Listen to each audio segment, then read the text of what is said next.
Welcome to Virtual Sentiments. I'm your host, Kristen Collins.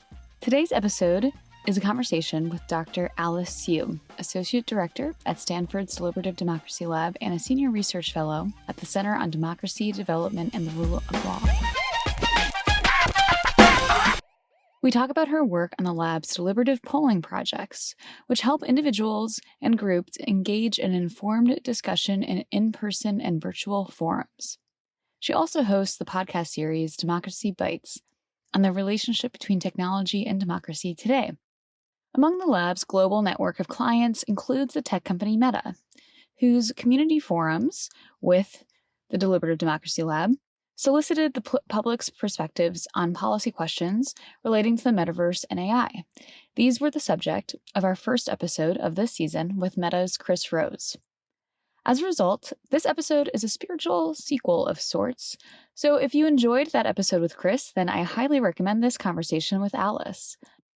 That being said, today's episode very much stands on its own. So please feel free to keep listening to this conversation with Alice. And if you enjoyed it, then please head back to our earlier episode with Chris Rose from Meta. In this conversation, Alice shares a lot of important insights about the conditions that enable people to deliberate, discuss, and disagree productively together. Her work at the Deliberative Democracy Lab has given her unique expertise on how governments and organizations can use high-quality deliberative processes to make democratically informed policy decisions, including those that relate to pressing debates, like the role of emerging technologies like AI in education. I loved talking to Alice, and I was particularly heartened by the fact that she and her colleagues have found that giving certain key enabling conditions, high-quality deliberation can have lasting impact on making participants more willing to engage with others who disagree with them. And this can be achieved in both in-person and virtual methods. I hope you enjoy this episode. And I also hope that you come away reinvigorated with a sense of what we can do together to solve all these major political, social, and economic challenges that we face today.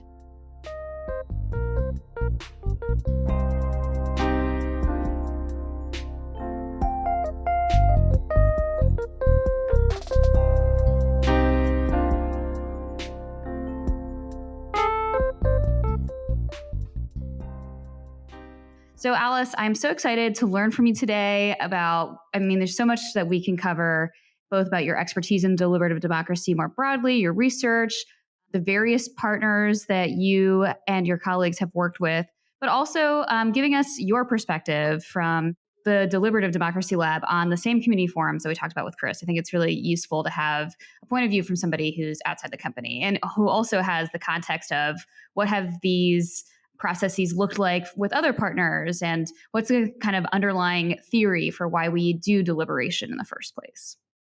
Thank you so much, Kristen. I'm so excited to talk with you and just share more about my insights and also in the context of the greater environment that we have today. Yeah, there's so much going on politically. So if you're working on democracy, it does feel like everything has a little bit more stakes than it used to, maybe. But I'm sure you've been motivated by kind of deep political issues for the entirety of your career. So I'm excited to get into it. So I was wondering if you could just start us off with giving us a little bit more information about the kind of work that you and your colleagues do at the Deliberative Democracy Lab. What does that look like? What kind of partners do you work with? And kind of just give us a little introduction to your work. Absolutely. Our lab, Deliberative Democracy Lab, we're based at Stanford. We have been around for the last few decades. Our work really surrounds the implementation of this method called deliberative polling, which is a way of engaging the general public or some defined population to get their considered opinions about whatever the issues may be. It could be the important public policy issues like economy or immigration or abortion, or it could be within a certain community or organization. And we've done work within entities like the UN Internet Governance Forum or within organizations. So it's really about giving people the opportunity and platform to come together, usually with diverse others, and engage in discussion in small groups, and also have a chance to ask questions of experts, and go through an entire process and complete pre and post surveys. And then our work, as you were describing, really looking at how deliberation changes opinions. And if they do, what can be the explanations for it, and looking into those arguments and studying how people are changing and being influenced by each other. And our work has been in 50 different countries. We've done a couple hundred projects around the world, both in person and online. We have like a lot of people now, and we use AI. So we have an AI assisted deliberation platform that actually helps us scale deliberation because it doesn't need a human moderator to moderate the discussions. But our lab really straddles the research side and also the impact on the policy and real world, because we try to take what our learnings within our lab and implement it with our partners and try to have actual impact, whether it's policy or changing of certain things happening within our society. And then we take those learnings back to our lab and study, write papers, and publish, just like us academics. But it's been really exciting to kind of straddle both sides and really try to have an impact on both. Yeah, no, that's incredible. And it's a kind of work that's very intensive and really has to be done collaboratively. Yes, yes, absolutely. And I think that in terms of partnerships of folks that we've worked with, Meta is one. I would say we work with a lot of nonprofits. We work with governments, policymakers directly, and a lot of times it's really whoever is interested and willing to spend the time, effort, and resources to engage in these deliberative processes, because it's not easy. It does take effort and thought to put into this and to want to do it. And so I say that, anyone that wants to engage in any type of deliberation or deliberative method, I mean, they have really thought it through and want to engage the public on this. So it does require a certain level of commitment. Yeah, no, I mean that sounds right to me. And I am very curious to dig in more about kind of give a good overview to listeners who may be less familiar with the literature on deliberative democracy in general of kind of why we value deliberation in the first place. I especially want to highlight what you point out, which is that I'm sure there's there's a treatment group and there's also a control group, and the treatment of deliberation is itself a very complex and nuanced process.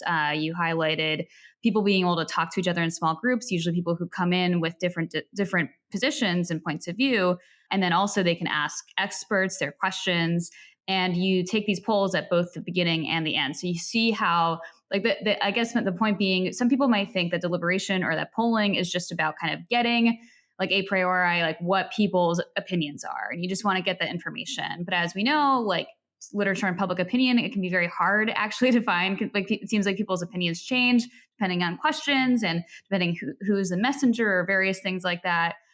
Even just all sorts of conditions. And so with deliberation, it's not just about like getting that opinion, but it's also seeing how our opinions are shaped and how much, because of the fact that they are maybe somewhat malleable, somewhat provisionary, and when we learn and when we interact with other people, that we actually develop and those opinions. So I guess, I kind of, put a lot out there, but so just starting on that is like, so then why do we care about deliberation? Is it just informational? Is it about getting people's opinions? Or is it also kind of more affective or emotional, which is to say like the process itself and what that does for people in terms of understanding a given policy area, or if we're talking about government, trying to influence government or at least have a better trust or legitimacy that they're being listened to by their government?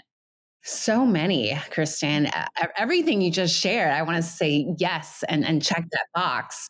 I have maybe three reasons why deliberation is important, and actually, why I do what I do. One is that, you raised the normal, like conventional polls that we see all day long, especially having gone through an election in the last 6 months. And not going into a whole lecture, but I think because we have seen so many of those polls during the election period and leading up to it, I think many of us probably look at those results that come up in the newspaper, on our news feed, but we actually don't question the validity of the polls we see. And that partially is a huge problem. My best example for all of the listeners here is there's this survey done ages ago in 1975 called the Public Affairs Act of 1975. And the researchers then did a normal survey of this act. And the punchline was that this act didn't exist. And the researchers did any just survey like anyone would do, but they had responses. Like thousands of people came back and said, I support this act. And then thousands of people said, I don't support this act. And the point of the research, the study was that people lie. People lie about not knowing anything about this act. And the funniest thing was 20 years later, the Washington Post did an unanniversary of this survey. And so 20 years later, we just found out that humans don't change. So humans responded to the survey and lied about knowing about this act and lying about supporting and opposing it. And my point here is that we can't trust surveys because, as you said, it's that moment in time, it's top of the head. And if we are really trying to get the public's opinion and thoughts into what we should do with budget allocations or what we should do about these important policies facing us, like we can't simply rely on conventional public opinion because people just are not paying attention. Um, and the second point I want to raise is, as we are talking more and more about technology and how it's influencing our lives, I know, many of your listeners are probably aware or probably agree that social media plays a huge role in our lives. And one of the problems is all of our individual algorithms and our news feeds are so different. And because of that, we all are seeing our own news. And it's no longer the case that we are comfortable talking to strangers about things that happen in the world because we have no idea what everyone else's news feeds are, or even if they're reading the same thing or even watching the same shows. Like maybe at some point, people would have seen the same movies 5 years ago, but now you can't even talk about, oh, did you go see that blockbuster that came in over the weekend because people were just streaming. And so there is a lack of commonality in our society, which makes people very uncomfortable to engage with each other. And that really leads to the inability of our society of engaging. And then what it happens is that we have to take people out of their everyday lives and bring them into a space to actually deliberate with each other intentionally. Because outside of that, there's no way that they would actually do so. And third, I would say why deliberation is important to me is that we really need to build these skills. And I specifically think on this third point is building these skills young in schools so that young people, before they even get their phones, et cetera, will know what it means to formulate arguments or discuss. And when someone brings in an argument that they don't agree with and know how to discuss and learn from each other. I think that we're really lacking that as a society. I think for many reasons why deliberation is important, but these three I would say are at the top of my list. Yeah, no, that makes a lot of sense, and I couldn't agree more with the way in which both there's sort of a few things that stand out to me in terms of why deliberation matters to you. There's kind of both this, just from a pure starting with like this sort of academic perspective of, as people who are trying to study and understand politics and also share that knowledge, being extremely aware of how some of the most common methods we have for trying to get a sense of what's going on in the world and what people think, public opinion polls, for example, are often just so flawed. But they also hold so much power. I mean, in terms of what people think is happening, what's going to happen. And so trying to get kind of, and then they also, as a result, people will also maybe have some, they will draw some more potentially, I would say, disappointing normative points of view, which is you see that public opinion polls are not super reliable, and also that people are deceptive, they lie. And then you say, well, look, this is why we can't trust the people. This is why we don't want to have people involved in the government, because most individuals are totally irrational or ill-informed.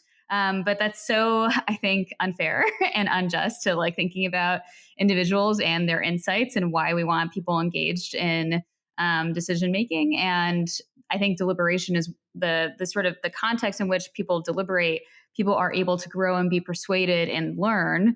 Like that shows that we can have results that are not just kind of this depressing view of human nature, but actually something that might lead to kind of more effective policy making, or in the very least, a society where people are connected to each other, to the other points that you shared of the fact that we don't have a lot of easy common ground. It's interesting how much the 20th century and mass communication, really created this major shift in how we think of ourselves and our kind of identity in terms of being a part of like a broader kind of national and even global culture. But then at the same time, with social media, this fragmentation of this media environment has like totally eradicated these kind of heuristics we had for like dealing with the fact that there's so many of us in the world and we live so far, and we're able to like, think of ourselves as part of these collective units that are not actually having face-to-face experiences the way that we used to, only be able to rely on. But then, okay, so now that we're in this environment, how do we do this? And that this idea of these practices of people coming together and spending a little bit of time together, whether it's online or in person, are actually kind of maybe one way to get through this fragmentation and make us more able to trust strangers, more willing to be vulnerable with strangers when we're talking about very sometimes even like the simplest topics can feel very heated at times, but even that there are a lot of issues in the world today that people view very controversially. And so I think having people actually face to face, or even if it's face to face virtually or engaging virtually with other people, and not just this sort of like worst case version of the person that they disagree with online, which is often who people are being exposed to, is really crucial. So that was just a long-winded way of saying I completely agree with you. I wanted to reemphasize your points there. And so thinking about the deliberative polling then, why don't we get into a little bit more about, so like what's it, maybe walk us through one of these types of, I guess, programs that you would devise for a partner and what that looks like. Maybe if you don't mind specifying any of the differences you've seen between like the sort of virtual versus an in-person, or if there's hybrid sessions, things like that. Absolutely. The method always starts out with recruitment of participants, and we almost always recruit through polling firms because we want to get a representative sample of the population that we're seeking. And then we deploy the first survey pre-deliberation, and we capture all the opinions before anything happens. We then share briefing materials that are vetted by an advisory committee. And the committee is made up of a variety of people that represent the cross-section of the topics that we're deliberating about. And the advisory committee, their names and affiliations are also printed on the material so that participants can actually see who have approved of the materials. That's actually a very important part of the process because we want to make sure that the materials are vetted for balance and accuracy. And that part of it is actually, usually takes the longest time because we want to make sure that not only are the materials understandable, but really represent the cross-section of views. And then we have briefing videos as well that help participants understand the material because oftentimes not everyone wants to read all of the materials. And the videos actually we find are a really great way of providing common ground for all the participants. As I was, as like the last point about not having commonality, I think the materials really serve to um, tell all the participants that there is a common set of materials that everyone has watched and processed. And that actually allows participants to know that there is a basic level of information that exists among their time together. And that's hardly the case, I think, for many of the interactions that people have. And I think the materials and the videos really serve to give commonality to the participants. After that, they either come in person or virtually online for small group sessions that are usually about 75 minutes. They will come together at the end to pose questions to experts that they created in their small groups. And the process of small group and expert panel will iterate usually a few times. And at the end of the process, they complete a post survey similar to the pre-survey. I would say, the differences and similarities. We actually just did a experiment with the Finnish Parliament that actually compared a face-to-face group in person and a Zoom with human moderator version, and then another group with our deliberation platform. So everything was the same: the topics, the amount of people. We had 250 in each of the conditions. And the point was really just to see if there were any differences between in-person, Zoom, human moderation, and on our platform. And there were 3 topics that were deliberated. And of 2 of the 3, in 3 conditions, they moved in the same direction. And not only that, they moved the same amount. And in the 3rd topic, they moved in the same direction, but a little slightly different in each of the conditions and the amount. And the punchline of just that, it didn't matter the mode that they were deliberating in. It was they move the same, they have the same amount of change. And really, whether it was in person, Zoom with a human moderator, or on our platform without any human moderation, it was having the same result, and which was remarkable to see. And the papers coming out on that. And I think anecdotally, we see a lot of satisfaction in both in person and online. We see, and even in the online, we see the same empathy and trust being built in the deliberations. You see people exchanging contact information at the end of it, wanting to stay in touch, and really valuing the time that they have spent with each other. And this is across the board in many countries that we've worked in. So I do see that there are a lot more similarities than there are differences. And I think, especially having most of the world having gone through COVID and using Zoom and Meet and all sorts of video-based platforms, I think people have just grown really comfortable talking with strangers on these platforms, which have made online deliberations easier to communicate on and exchange with.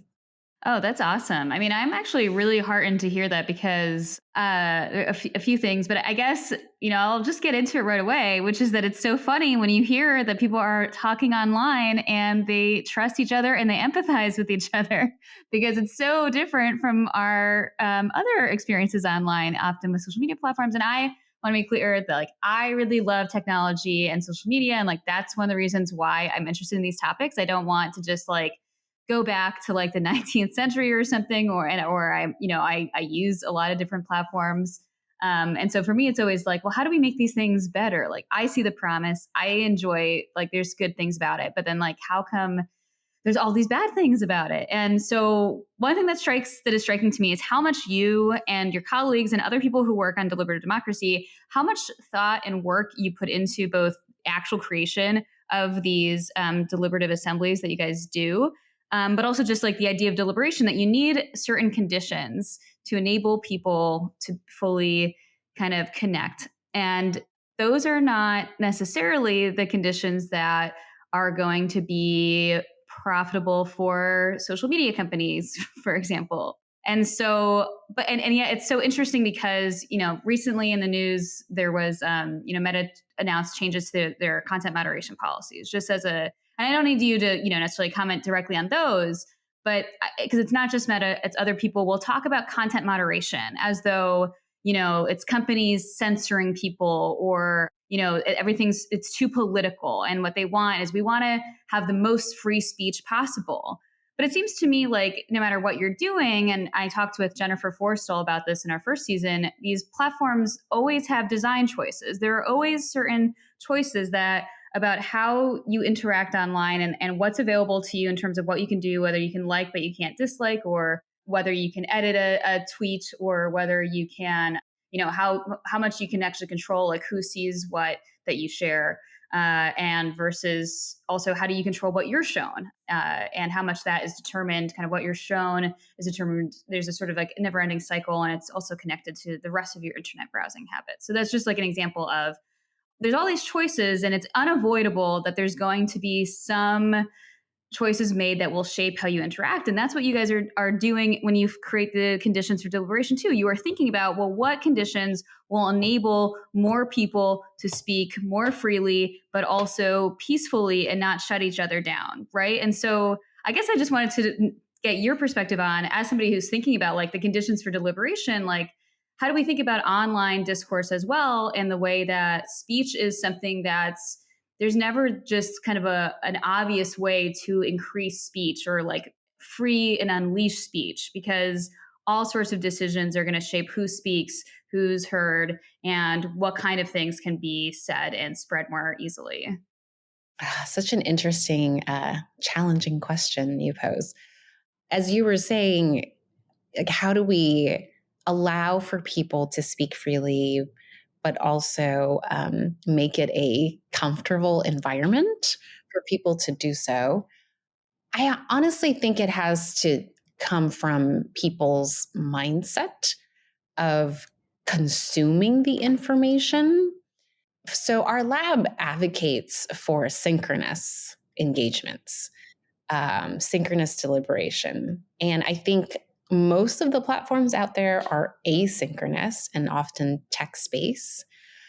And I think we have to think very deeply about what we want to continue promoting.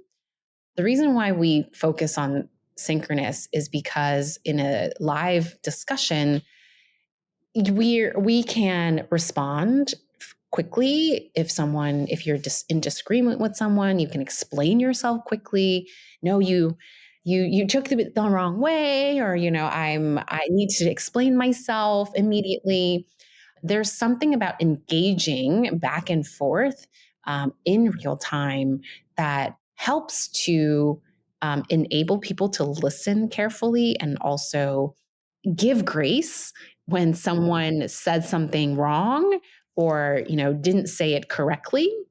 And if we always have asynchronous conversations, we've all been there when we sent a text yesterday with a certain mindset, and the person reads it the next day with another mindset, and has completely read it the wrong way. And I think that I think, now, even though asynchronous and text based conversations are so easy, it has really contributed a lot to misreading, or just reading however we want to, the content. And I think that is really problematic for us, even though it's really convenient. And I think why deliberation, and especially synchronous deliberation, helps is because it's, taking away any chance that someone is misunderstood. And there's a big difference with that. I think people can speak freely. It's just that we have to listen also. And I think, like, in the synchronous environment, people are forced to listen. There's no option but to listen, because you have to reply immediately after someone talks, which is very different from asynchronous discussion, or posts, or text, or newsfeed. It's, you can read it anytime, and you can respond anytime. I think it's just a different. We're asking about different responses, and I don't know how to solve the situation. Maybe people shouldn't be, speaking freely if they know other people can't respond as quickly. I don't know what the solution is. My own pitch to platforms, not just social media platforms, when I have had the opportunities to work with them closely, is that if platforms actually promoted deliberation, synchronous deliberation, and made it cool to do, I think many or a large part of our society would actually want to engage with each other in a synchronous way and in a live way.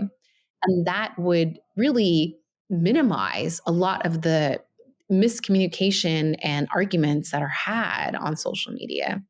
And on top of that, we would really be promoting like how to actually engage with people and talk and think thoughtfully, and listen to each other. So I don't really quite know how to answer your original Well, question. there's no, I mean, there's no real Um, answer, or at least there's no easy answer. yeah, It's not, there's it's really just, no easy answer. And I would never want to censor people's speech. But I think there's something about if you're a recipient and you're consuming all this information out there, you know, we actually don't know what mindset people were in when they posted something. And so if we don't have that context, we sometimes will misread or misunderstand what people are saying. And so that type of mismatch is really unfortunate. yeah, 100%. I mean, and I think to the degree that, like, let's say there's a difference between like a closed group type of post or online discussion forum versus like publicly, and then, or if something's taken out of that context to go viral, sometimes there's situations where people, something goes viral that was originally a joke and very obviously a joke, and then that becomes a huge controversy because it's reaching a different audience, and when you don't see that context, it's not as obvious. And then there's things that are more complicated.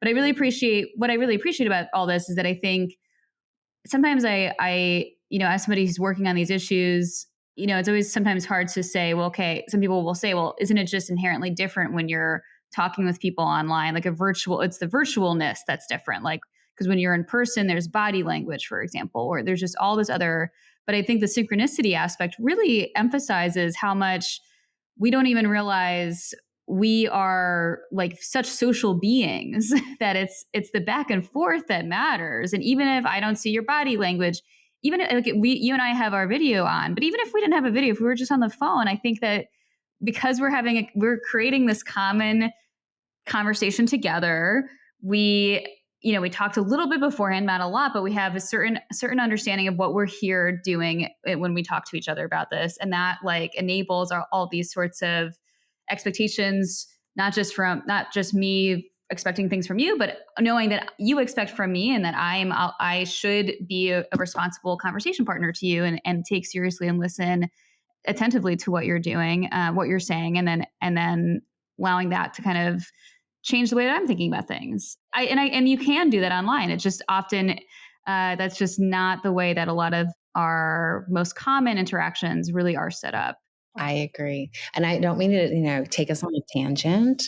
It's another reason why AI companions and agents are so popular, because we crave interaction. And it's why synchronous interaction is so ideal for us. And AI companions and the character AI or replica, and those that are the like that are out there, it's because the personas are there 24/7. And they will always reply and they're always engaged. And that's why so millions of people use it. And it's because we want that interaction. Posting something and on Facebook, and then you're just sitting there kind of waiting for a reaction, like that's not exciting. But actually engaging in conversation, that's what we want, the interaction, the social interaction that we're really craving. So I think the more synchronous engagements that we have with each other, the better it would be. Yeah. Yeah. No, I don't think that's really that much of a tangent, because that does give us an opportunity to talk a little bit about one of the forums you did with Meta, just as an example, was about generative AI and kind of getting people's points of view. I don't know if you recall from those, if you have any thoughts on kind of what that process was like and how what you at the lab learned about kind of on that specific issue area, and just to kind of frame it a little bit with what you just as a response to what you just shared about why we like these chatbots. It's because it's the interaction that we're getting, and that we don't always get that. And that's I think sometimes when people are unhappy with social media content moderation, a lot of times sometimes people are upset when things get taken down, but sometimes there have been controversies around, so-called shadow banning type of things, and it's really that you're allowed to say things, but you aren't guaranteed that you're going to get much of an audience for those things. But that really is what people are looking for when they post online. You could blog, anyone can have their website and really share whatever they want and probably be fine. But if you want people reacting to you, you got to use some of these networks, right? And so the AI companion, I recently read an article, it was in the New York Times, about people who form relationships with AI, which obviously it's it's very controversial, and kind of course, that's going to get people to click on it, but and me included, But what one of the scholars says about the sort of danger in a way is that these are kind of resources of endless empathy, which is very different from if you and I as like equal human beings. I can't just like rely on you to kind of tell me whatever I want to hear. And maybe to some degree, a chatbot needs to have a certain amount of resistance to feel real, right? But like ultimately, they're going to be empathetic to a degree that would be unrealistic to ask, and also, like, I would say, undesirable. I wouldn't want my partner to be, not challenging me, not willing to say. I mean, my partner is very empathetic, but I prefer for them to be able to say, "Hey, like, maybe like you're getting a little defensive about this topic, and like maybe you should look at it from this perspective instead." No, you're absolutely right. And I think thinking back to the community forum in 2023, we had a few proposals about how human-like chatbots should be, and just the overall trying to understand what people are thinking in terms of chatbots and how comfortable they are with them. At the time in the 2023 deliberation, there were 4 countries: US, Germany, Spain, and Brazil. And just for the listeners, putting the context, 2023, this was done in October. And it was basically about a year after GPT had went public with the first version of GPT. And so it was still relatively new among people in these countries. And but I think the participants had essentially understandable like caution, but optimism for what chatbots could do and what these AI tools can do. I think between the 4 countries that we engaged, Brazilians were really optimistic and really excited about using chatbots to engage in companionship and to have it be more human-like in comparison to the US and Germany and Spain. I think the other 3 countries were more reserved and more cautious and really trying to like have a better understanding of technology before moving forward.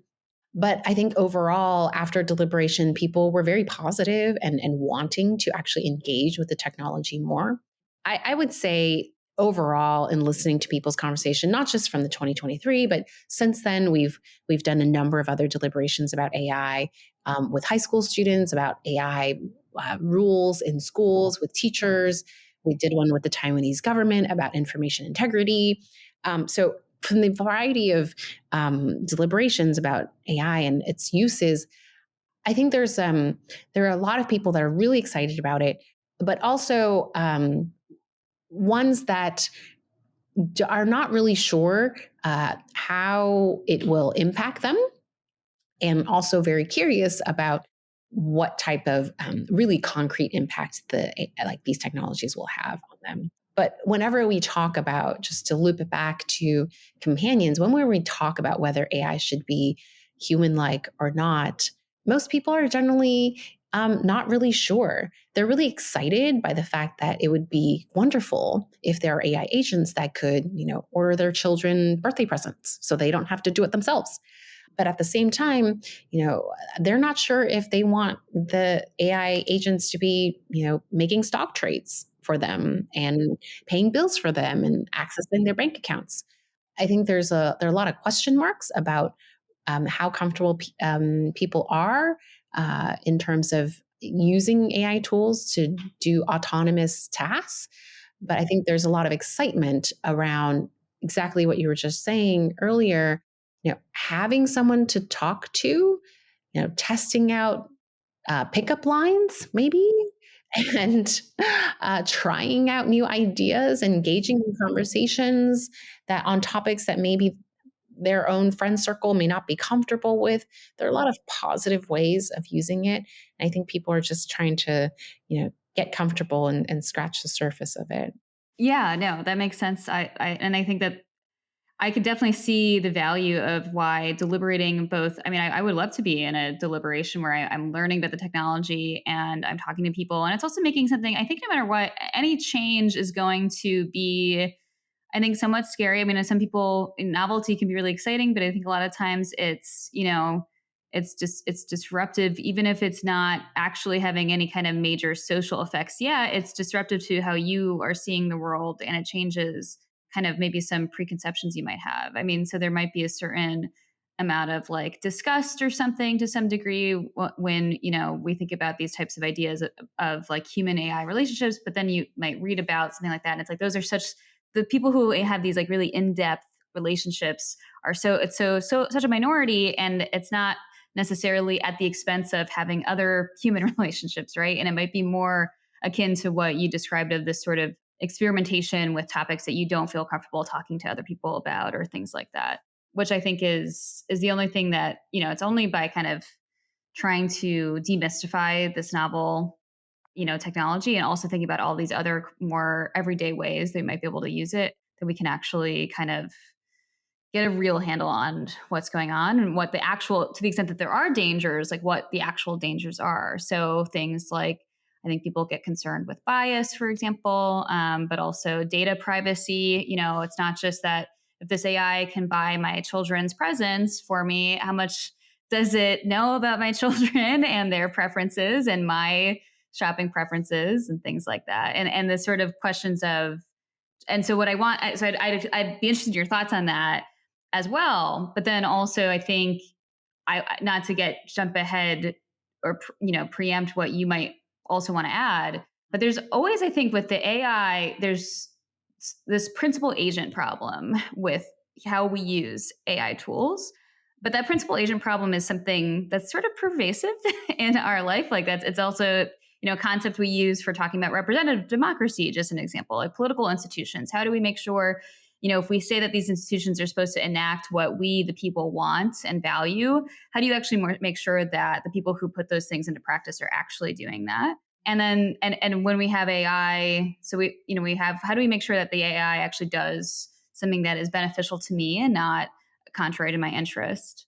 And then finally, I would actually be interested in your thoughts on using AI to facilitate deliberations versus a human moderator, and kind of, because I think, again, I think it's important to have, it's not like it's AI with nothing. It's like an AI versus a human moderator. But I think there might always be a question for people with AI with like, again, well, with a human moderator, you might be concerned with bias as an example. But how do we know that? How do I know that the AI isn't like ignoring my desire to speak or, preventing certain people from being able to influence the conversation? It's a great question, Kristen, because for our platform in particular, and we call it the AI assisted deliberation platform because it's not fully AI. And it's the platform is a collaboration between our lab and also the crowdsourced democracy team at Stanford in the engineering department as well. And when we came together several years ago, our partners posed this question and asked us, what can technology do for democracy? And it took us a little time to really think through what exactly we wanted technology to do in the context of deliberation. There were many ways we could have gone, but we settled on the issue of wanting to scale deliberation, and mainly because when we do deliberative polls, they are, a few hundred people at a time, and you get them in person, or you can have, online with a human moderator. But there's always this problem of having to train humans to moderate. And, I'm not saying that, all our humans are biased, but there's also a quality control issue. Not everyone is moderating in the same way. And so, in our experience, if there's too much variation in the quality of moderation, then the participants get an uneven experience. And that had been a concern of mine over the years. And with this opportunity, we said we should create a platform that doesn't require a human to moderate the small groups. And therefore, we could scale deliberation and make the experience consistent for every participant, and also maintain the high quality structured nature of the deliberative polling process. And so that was the mission that we had when we created the platform. And I don't think we actually have a desire to make it fully automated with AI, precisely because we want to be able to intervene whenever there's an issue.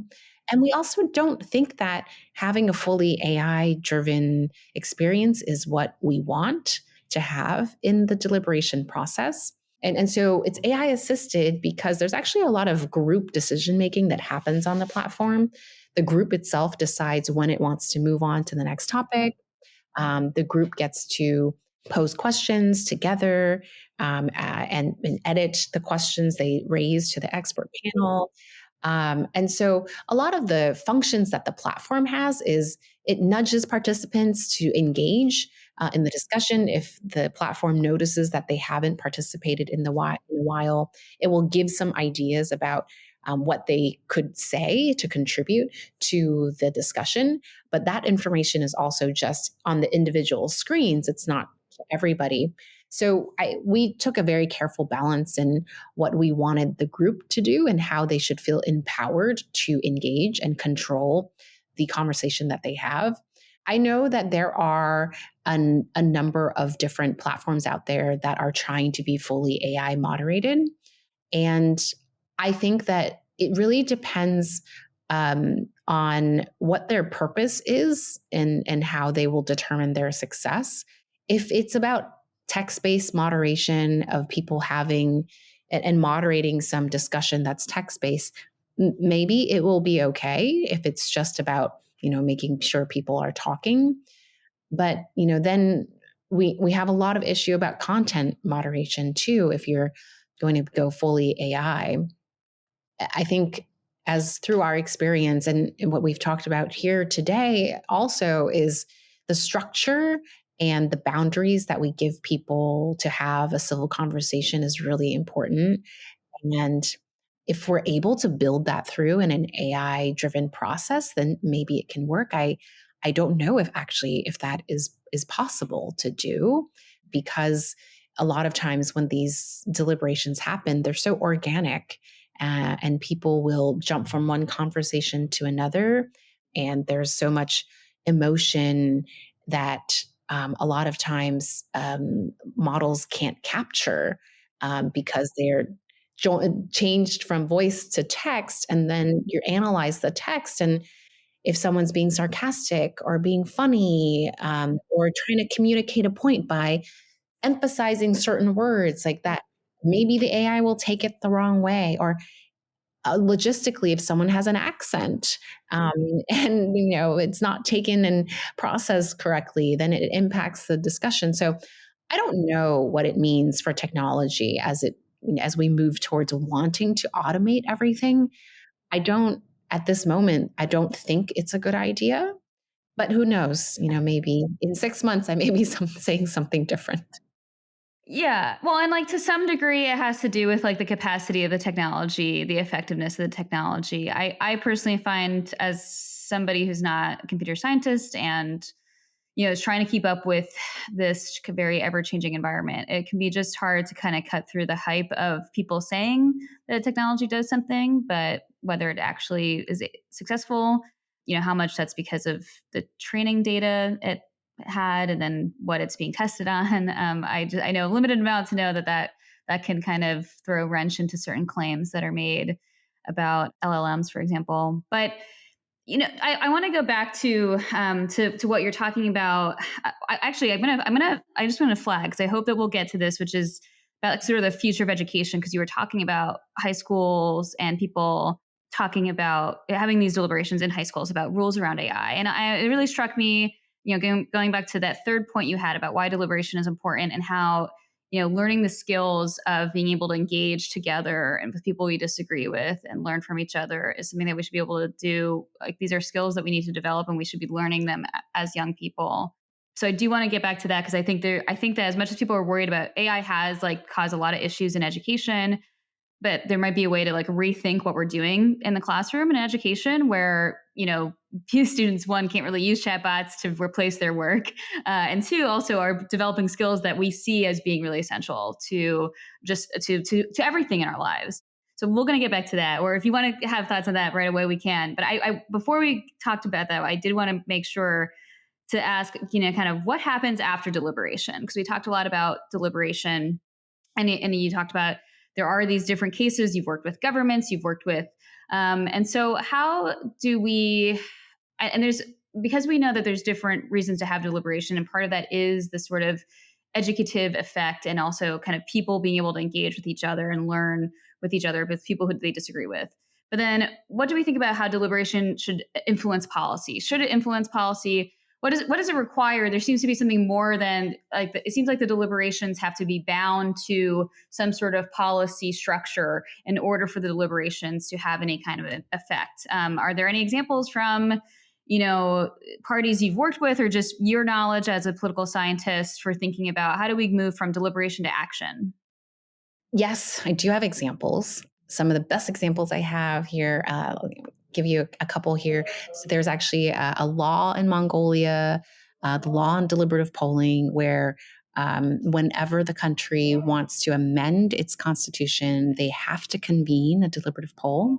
The law was passed in 2017, and since then they've held two national deliberative polls to discuss constitutional amendments. And in both cases, the results were submitted to the parliament, and the parliament had then amended the constitution on not everything, but a few proposals from the results.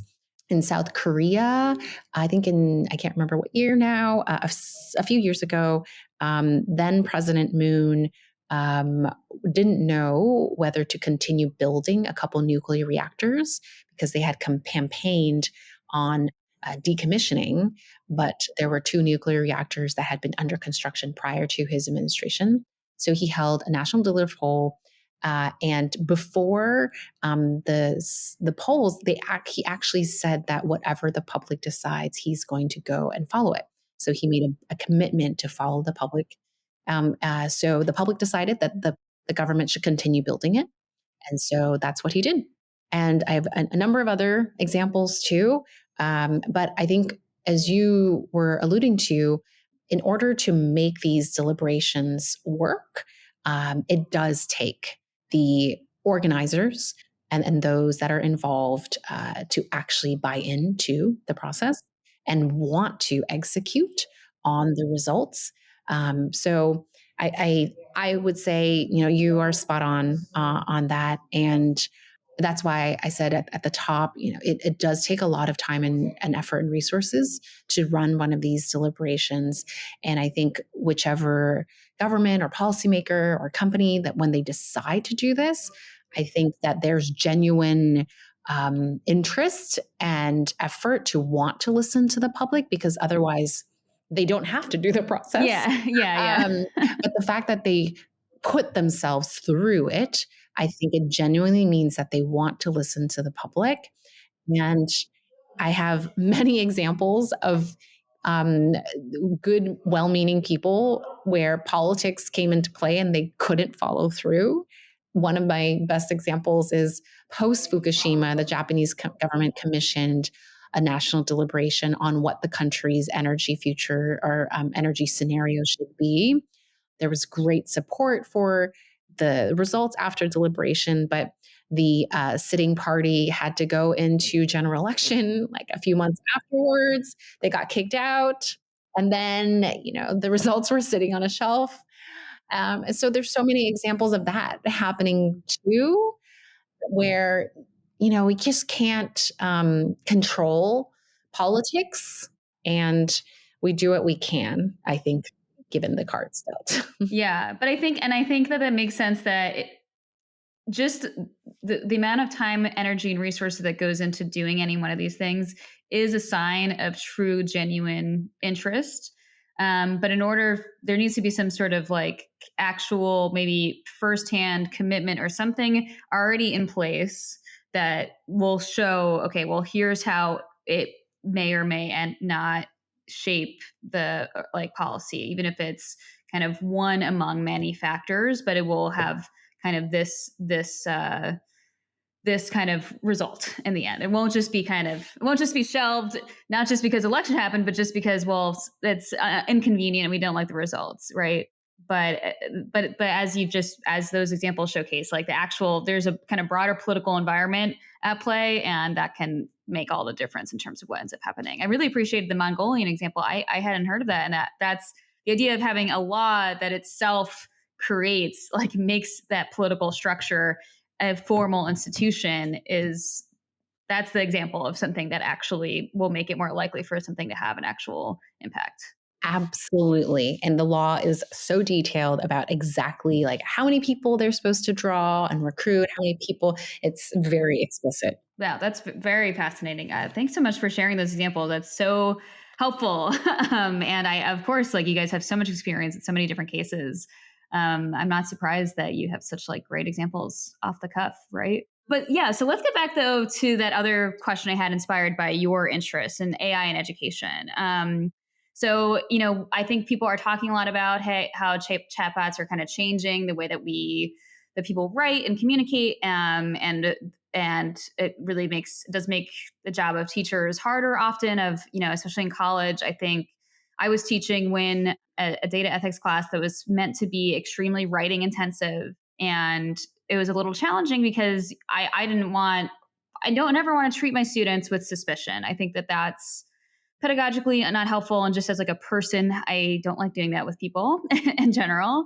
But then it's a little bit hard because I'm supposed to evaluate their writing, and it's like, well, I can't tell if this writing is maybe not the best writing ever, or it's like a chatbot wrote this. And I'll just assume my tendency, because I don't teach right now, but my tendency was just to give always students the benefit of the doubt. And if they were using technology, they were just using it, but not just sort of replacing their work for it. And if they were duping me, quote unquote, then whatever, I don't care. They're the ones that are losing out on the education. It's not really my problem. But it strikes me that if we think about deliberation and we think about how like our broader environment is making it harder for us to build these skills of communication, that like the classroom can be a space for this type of communication, which is also helpful for when you're just doing critical thinking and writing and things like that. And it's something that you can do, whether it's online on Zoom or in person, but you have to have people actually engaged. So do you have any thoughts on that? And sort of both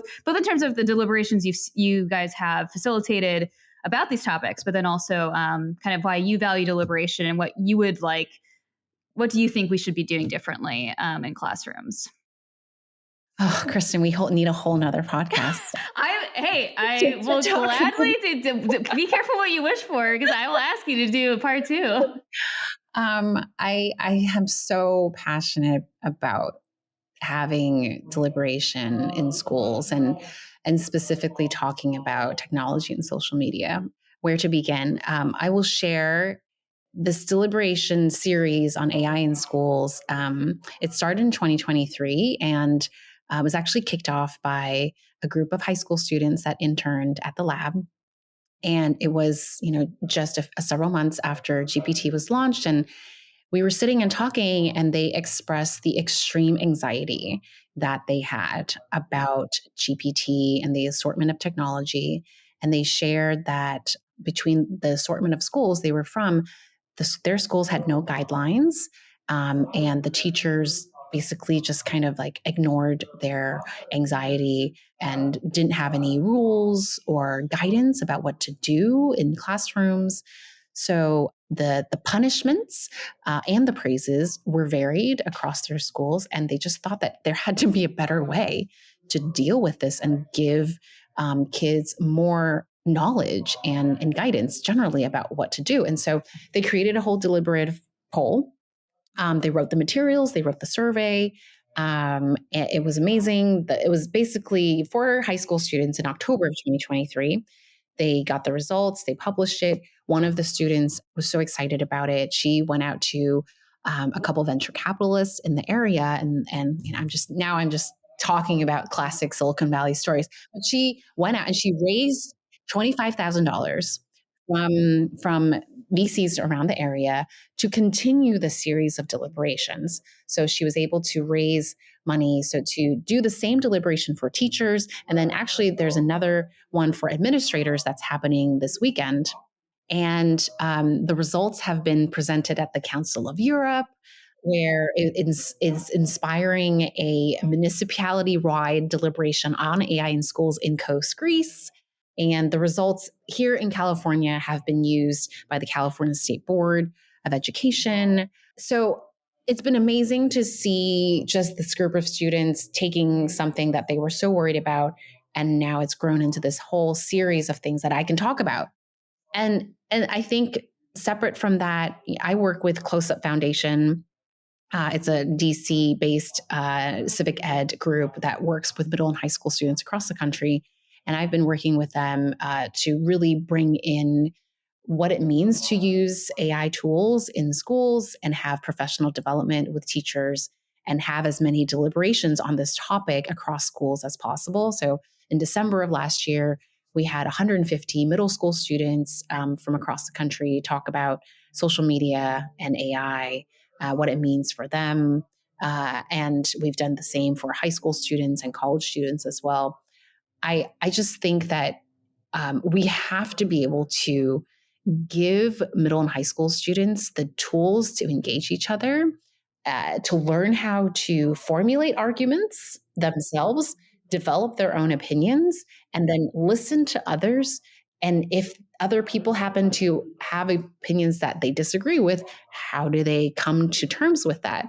And more importantly, I did a school-wide deliberation here in Palo Alto just at the beginning of the month in January. And one of the students asked an amazing question. She said, in advance of the deliberations they were going to have that day, she said, it's actually really hard to have open and transparent discussions with my friends because they're my friends. And and this high school student, I'm like, yes, it's true. Like you are, like I told her, you were about to do something that many adults are incapable of doing. And it is really hard to have these conversations because you don't know if your thoughts are different from your friends, and maybe they will see you differently afterwards because you suddenly had something else to say.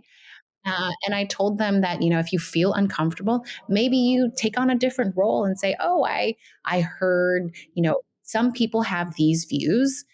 It doesn't mean that you have those views, but if they wanted to be bold and just say, I want to try out a new idea.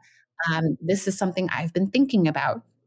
And also telling the group of students that they should have grace and listen to people, and try to understand that even though they're friends, that everyone has different lived experiences. We all have different parents and guardians, and that means that we all come from different upbringings, and those upbringings lead us to different opinions, and having different lives. And so we have to understand each other and listen to each other in order to really understand why we have the opinions that we have. So I think in middle and high schools is when we're coming of age. And because it's those crucial times, if we don't give young people the skills and tools when they're coming of age. Like, when else are we going to do that? So, I mean, I can go on and on about this, but all is to say, I really think that deliberation is needed among young people, especially in schools. And, if anyone listening out there and want to spend time talking about this, I am more than happy to continue the conversation. That's awesome. I'm glad. No, yeah. Well, I just it's interesting. I don't know that I had really thought about kind of discussions in high school. One thing that I went to public school, and it's interesting how much Socratic seminars became the norm in college. I had one class senior year of high school it was like an AP English literature class, and it was more taught in that way. But that really wasn't, and Socratic seminar isn't exactly what you're talking about anyway, but it's closer than I think like a lecture environment, right? And the fact that that was the only, like that was the only, and it was like an AP class. But now I realize like it really is like when you're in the working world, like that's much more what it's like, like and I guess I think it wasn't until college that I became, and it really took a while for me to become comfortable in seminars, like fully expressing myself. And that was still things that were like, about, this philosopher and his writings or whatever, right? Which is different from like kind of political issues. So I guess what I'm trying to say is I can totally empathize with students who have a hard time with that, because I guess looking back, I didn't realize it, but I don't think I was doing that very well either. But I would have loved to have had some experience with it before college, when like, you're in a seminar and the professor's like, hey, what's the deal? Like, why aren't you speaking up here? I read your papers, you have good papers. Why aren't you speaking up? And that's the thing, is that like, these are they're related skills, but a lot of times there might be people who are really comfortable, reading a book and then writing about it. And like, but it's scary to have to, be doing that in a group. Let me just share more, since we're talking about like thinking back of experiences. After the vice presidential debate in October, I had a debrief with some freshmen at Stanford talking about what they thought. And one of them said to me that it was the first time that they witnessed a civil debate on national television. And I was just floored, because it's true, but I hadn't thought about it. Like, they spent 4 years in high school, and if they were paying attention to politics, maybe the 3 years in middle school, they had not witnessed a civil debate on television. And even more, another student shared that, oh, in the debate, she said she heard the two candidates say, I agree, with each other multiple times. And she was surprised that they said it to each other. I think the fact that these two students, and I'm sure many other resonate with them, the fact that throughout their middle and high school years, they did not see these types of debates in the public, is so sad, because it means that the society did not provide them with the role model that was necessary of what engaging with each other civilly means.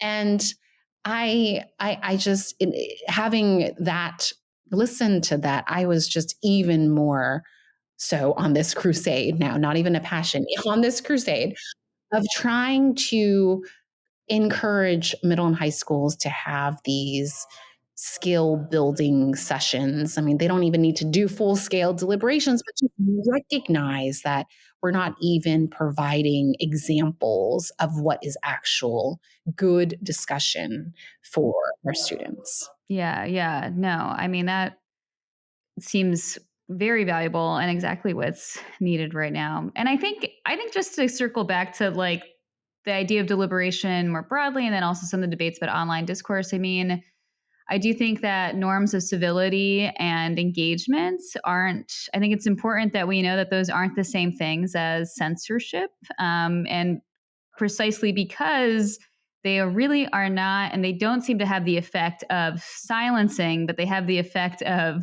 engagement. They have the effect of increasing communication and facilitating communication. And I think that that's something that gets a little lost in the fray to some degree. I completely agree. I think it's if we are able to have engagement that is civil, then everyone can speak freely because people are just listening and trying to understand each other and like really coming to understand what it means to disagree with one another, but also understand that the other side have reason to disagree and that their lived experience brought them to a certain type of viewpoint, and that's okay. And I think what we haven't been able to come to terms with is precisely that people can have different experiences, and it's because we all live different lives, and that's how we come to believe what we believe. Yeah, yeah. You've been so generous with your time. So I hesitate to ask, but can I just because it's exactly on the point, you had co-authored work on polarization that was in the APSR, and that's just an example of. And so again, a topic that people are very concerned with, like social sorting and political polarization. But that's exactly the kind of topic that might benefit from these types of deliberations. Would you mind just briefly talking to that? Yeah. Yeah, in that paper, we were really demonstrating that deliberation can bring people closer together. And in the paper, it demonstrated that it was people that were on the extremes of the scale that actually were able to moderate their opinions after deliberation. In media, or what we commonly come to understand, is that people that are really extreme perhaps are really calcified in their views and they're just not able to move. But in our deliberation, and it was the data was from American One Room and from 2019, we showed that folks that were on the extreme ends of the scale really were able to move their opinions after deliberation. And we're not saying that they moved to the other side and they flipped, not at all, but they were able to just move a little closer to the middle and be less extreme. And I think that is already quite a feat because we had an intervention of 4 days. And after just 4 days being with each other and talking with each other on a variety of issues, they were able to like each other just a little bit more to shift their opinions. And so if they're able to do that in just 4 days, I think that if we are able to have um, people in our society engage in deliberation just a little more regularly, we could make a big difference. And I think what that also shows is that it's not necessarily about persuading people to all think the same way or agree. It's about toleration, and it's about like patience and toleration with people who you disagree with. And I do think that, you know, that's why it's important that people are encountering people they disagree with rather than always self-sorting into more homogenous communities, whether it's through education or through moving to different states that, suit their politics and things like that. Can I ask though, actually, it just reminds me, I mean, because I don't know that you was in that paper, but do you guys find there to be lasting effects to some degree? Because I think that's crucial. I think from a critic's perspective is like how much, okay, it worked well after 4 days, but does it like have an impact long term? It's like you are plugging our next paper that had been published with Can Deliberation Have Lasting Effects? And that paper says, yes, it does have lasting effects.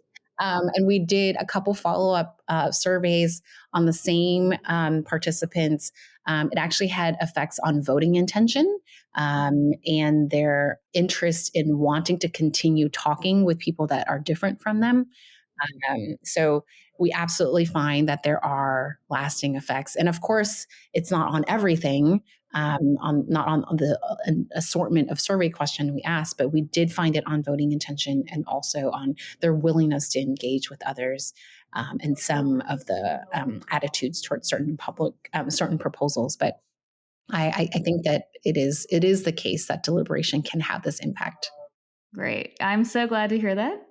Is there anything else you want to share with us that we didn't get to talk about? Anything you're excited about that you want to talk about? Anything at all? I just I would say for those that are listening, and I'm sure those that are probably really great at listening to other people already. But if they just wanted to have a more impact on others, it's I think for us as individuals, it's engaging with people that are different from us and doing it more if we can, and knowing that democracy is uncomfortable and can be extremely uncomfortable. And so if we're okay with that, then we should just try to engage with people that are different and a little bit each day, or even reading from news sources that we're uncomfortable with, shake up that algorithm a little bit, Yeah. Yes. every now and then. Yeah. um, so Yeah. I think we can all do something ourselves. And if we can encourage one or two people to do the same, it can have an effect. Yeah, I love that. That's an excellent message to end us on. Thank you so much again for sharing all your incredible insights. I could talk to you for hours. So, I appreciate we got to end sometime. So, again, thank you so much. Thank you, Kristen. I really appreciate it.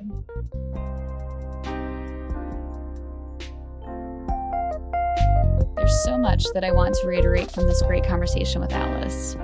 We talked a lot about specific issues in technology, including chatbots.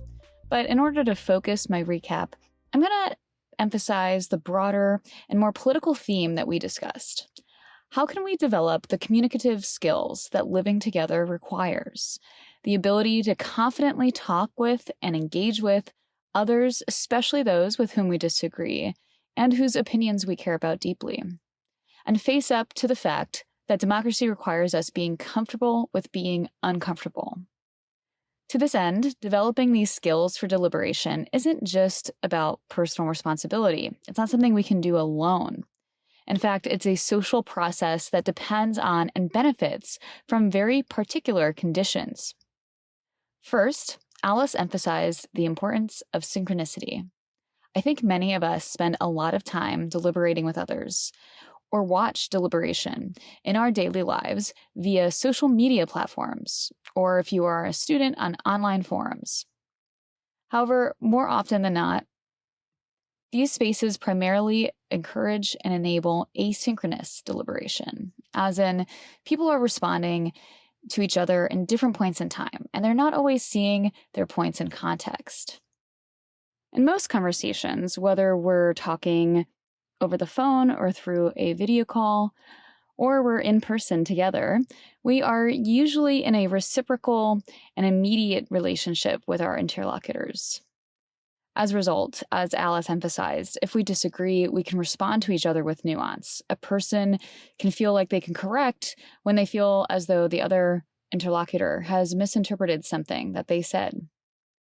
This means that people can more easily avoid feeling misunderstood. As Alice mentioned, this is partly why people seem to like chatbots. On Facebook, Threads, Instagram, X, Blue Sky, Reddit, let's say you post something. Often that gets no responses, or potentially responses from people who don't really get what you're trying to say. But chatbots reply immediately. They give that sense of recognition, even though they are not a human being. And they also enable a back and forth so that you can develop your perspective more fully. It strikes me that anyone who is concerned about chatbots increasing loneliness and isolation from others, like myself, then one thing we need to do is figure out how to make it easier for us to engage with each other in more synchronous ways that enable nuanced disagreement and responsiveness and recognition of each other's perspectives. Second, Alice emphasized how their deliberative polling process always provides a common set of readings and videos that ground discussion. This helps participants know that they have a common set of insights to work with and respond to. They also take a lot of care to make sure that the knowledge they provide to the participants is high quality, reflects a variety of perspectives, and does not weigh the conversation too much in one direction. The participants also have the ability to ask questions from panels of experts, which further improves the information they can use to develop their opinions. I recall that in talking to Chris, I noticed that one of the pieces of feedback that they had gotten and that they had realized would be important to bring into future forums was that participants liked feeling like they could be recognized by asking their concerns and questions to the experts who were engaged in the project. Third, Alice emphasized that while just investing in deliberative processes, which often take significant money, time, and effort, is itself a sign of an organization's commitment to deliberation, there are other institutional factors required to actually make sure that deliberation influences policymaking.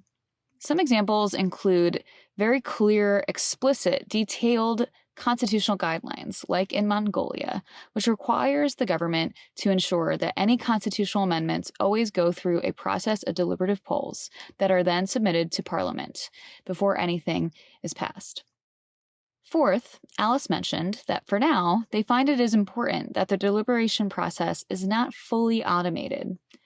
While they find using AI helps them scale their deliberation and introduce some control into their experiments, since human moderators often vary in their approaches, she also emphasized that it's important that the group is able to collaborate together in actually driving the conversation, including developing the questions that they submit to expert panels.